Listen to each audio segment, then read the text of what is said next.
Sosok mantan Kadif Propam Polri Ferdy Sambo tidak semua dipandang buruk oleh masyarakat. Salah satunya oleh keluarga di Musi Banyuasin yang memberikan nama putranya baru lahir bernama Ferdy Sambo dengan alasan kagum terhadap sosoknya yang tampan dan tegas.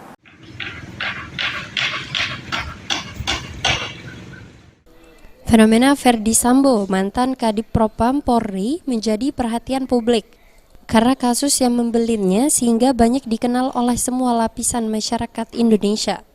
Namun tidak semua masyarakat memandang buruk sosok mantan Kadif Propam Polri tersebut, seperti pasangan suami istri asal Musi Banyuasin yang memberi nama anaknya yang baru lahir Ferdy Sambo sama persis dengan nama mantan Kadif Propam Polri.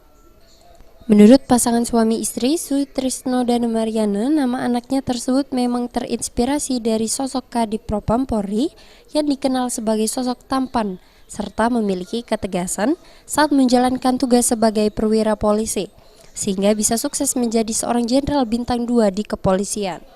Kalau keinginan Tobo kan lagi isu-isu pacak jadi jenderal boleh. Oh, berharap jadi jenderal. Apa yang Ayu kagumi dari sosok Ferdy Sambo? Wongnya ringkih sok tinggi. Besar tinggi, ganteng Bu ya. Ganteng. Terus berapa lama nyiapkan nama itu? Kate cuman sekedar ini baik, spontan baik. Siapa yang duluan, kakak apa Ayu yang duluan? Bapak. Bapaknya yang kasih ini. Jadi waktu tahu dikasih Ferdy Sambo, gimana pertama perasaannya? Merok senang baik. Nggak senang baik. Baik terkait bayi Ferdy Sambo ini, alhamdulillah si ibu melahirkan dengan normal, persediaan normal dengan berat badan 3,2 dengan panjang bayi itu 48 cm. Di hari tanggal 6 kalau di proses kelahiran ini ya, tanggal 6 itu September 2022 itu di jam 7.53 di pagi. Dengan memberi nama yang mirip dengan nama seorang jenderal bintang 2, Sutrisno dan istri berharap anaknya kelak bisa meniru sikap baik dari sang jenderal tersebut.